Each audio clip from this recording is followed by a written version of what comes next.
Hi, Peter Charles here of Hooked for Life Fly Fishing, and you might be wondering why I'm wearing a conventional tackle long sleeve t-shirt.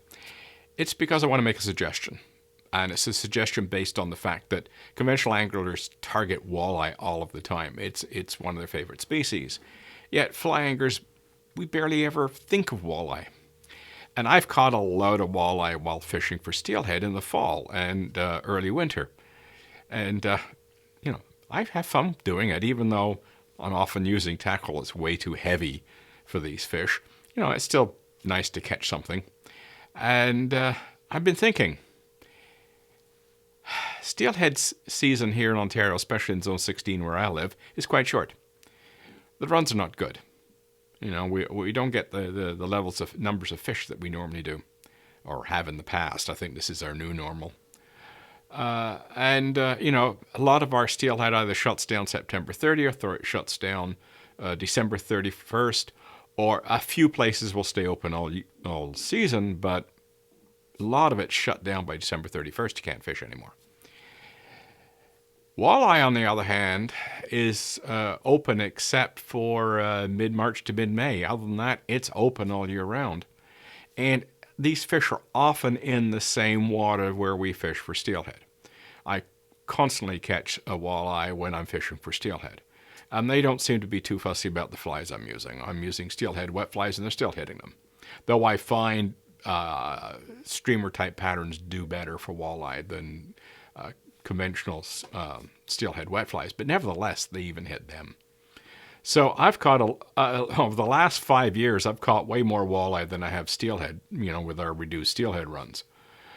So I'm thinking, why not target them deliberately? Go out, they live in the same water as steelhead, just fish the same water, but just change your tackle and change your thinking and change your approach.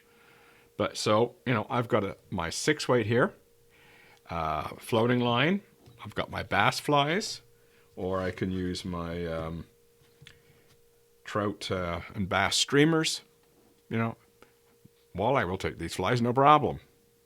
And I just go out there and fish them with a single-hander. You could, if you want to stay with two-handers, just downsize your gear to trout sizes. So if you got a trout-sized two-hander, just go for it. Now, you're going to say to yourself, okay, these fish are in the same water as steelhead, and I'm fishing out of season for steelhead, but in season for walleye. What happens if a CO sees me? Well, that subject is important. We have to think about it, and I have spoken to COs about this. And basically, if they think you're targeting steelhead, then you can get charged. If you are targeting walleye, and they can see that you're targeting walleye, then you don't have a problem. For example, one early season, I was going after steelhead in August, April, and I kept catching bass, which are out of season. And I was talking to the CO. I said, "Yeah, I couldn't keep the bass off my line." I said I was even dropping my rod so they wouldn't hook up. So he knew I wasn't targeting. I was standing there with steelhead gear in my hand. It was obvious I wasn't targeting bass. So if you're out in the river with that, all right, and this is what's on the end of your line, steelhead wets, spay flies, you're targeting steelhead, you're going to get charged. If you're out using something like this, it's Glouser, well, guess where the steelhead is going to bite? Right here. You're not going to hook them up. But no problem hooking a walleye on that. They go for the head. So they'll hook up no problem. So the way to avoid the situation is to use flies that steelhead are probably not going to hook up on. For example, we've got, flies like this, which is a intruder style with a stinger hook. You use that for walleye, and the CO's going, "No, that's a steelhead fly." And you can simply avoid catching steelhead simply by your fly choice. So you're out there, you could be getting hits from steelhead, but you're not hooking them up. And you're never going to have a problem with the CO. And you will catch the walleye, because the walleye, because they're trying to eat the fly, they go for the head. They go for the kill shot. Whereas the steelhead are coming up and going, what's that? And that's the reason why we don't get them on long-tailed flies like my glouser here.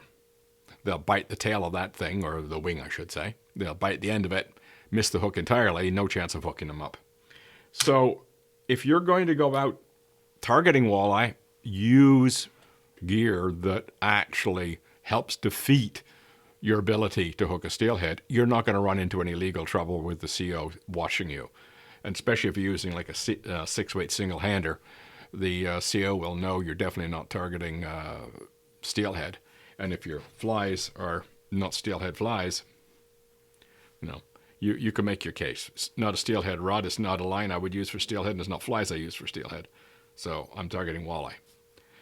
So the two things here, we can avoid legal problems by fishing appropriately.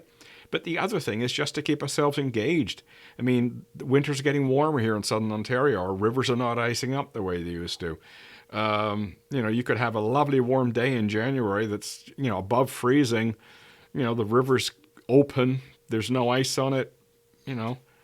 Nice to get out. Nice to fish. Well, fish for walleye. You can't fish for bass. You can't fish for salmon. You can't fish for steelhead, but you can fish for walleye.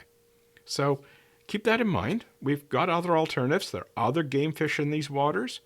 And walleye on a fly, especially a good-sized one, on a light tackle, they're a lot of fun.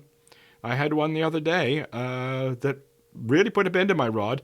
And for the first, 15 seconds or so, I thought I had a small steelhead. He was pulling that hard. So, you can have fun with them. So give that some thought, We don't have to just fish for steelhead when it's late fall, winter. There are other opportunities. So give it a try. It's fishing. Cheers.